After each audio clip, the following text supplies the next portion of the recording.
часам я позвоню ей, чтобы договориться о сегодняшней встрече. Ведь завтра она уезжает, а я из кожи лезу.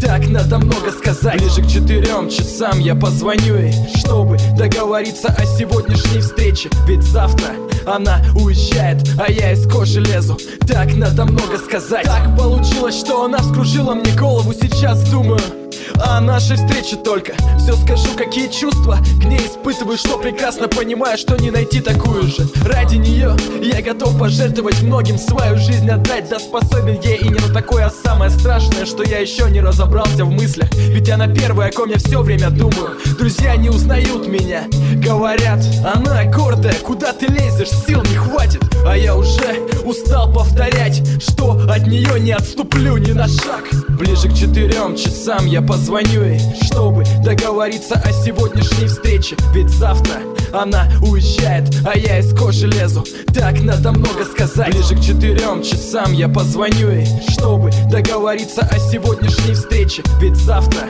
она уезжает, а я из кожи лезу. Так надо много сказать.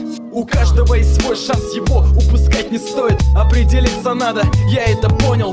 Видишь много глаз, в них горят огни. У кого? Они самые яркие. В ее глазах я вижу голубое небо. Когда туда смотрю, теряю дар речи. В них тону, меня тянет в бесконечность. И с собой ничего не могу сделать, кроме нее.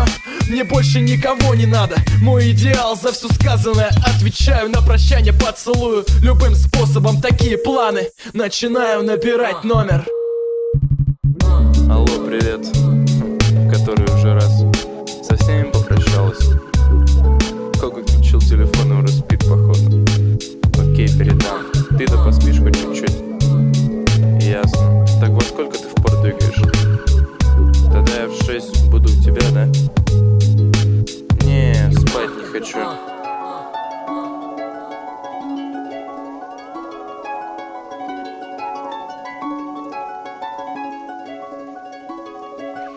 Попишу что-нибудь, наверное.